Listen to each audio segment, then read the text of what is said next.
तोहरे खानी ये रानी पत्थर दिल कर लेबो हो, तारा याद में जी लेबो हो, तारा याद में मर लेबो हो।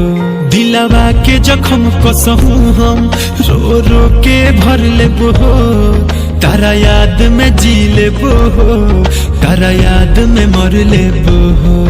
तोहरे खानी ये रानी पत्थर दिल कर लेबो हो, तारा याद में जी लेबो हो, तारा याद में मर लेबो हो।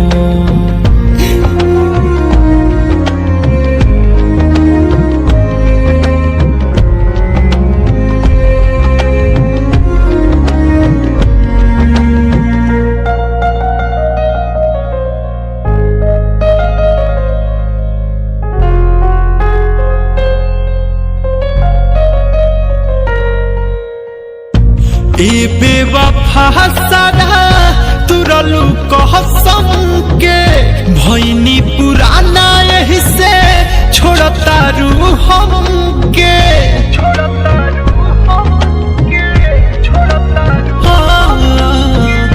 ए बेवफा सारा तुरलू कहसम के भैनी पुराना यही से छोड़ता रू हमके, छोड़ता रू हमके।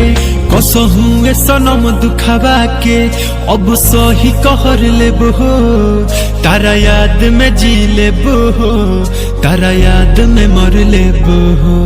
तोहरे खानी ये रानी पत्थर दिल कर लेबो हो, तारा याद में जी लेबो हो, तारा याद में मर लेबो हो।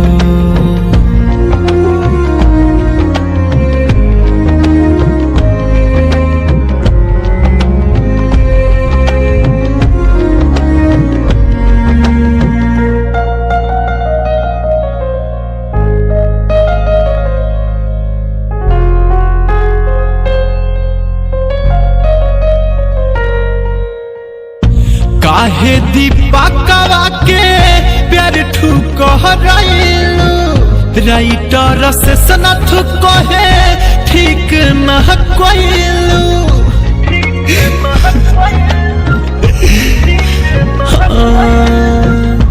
काहे दीपकवा के प्यार ठुकराइलू, राइटर मनोज कहे ठीक न कइलू, ठीक न कइलू।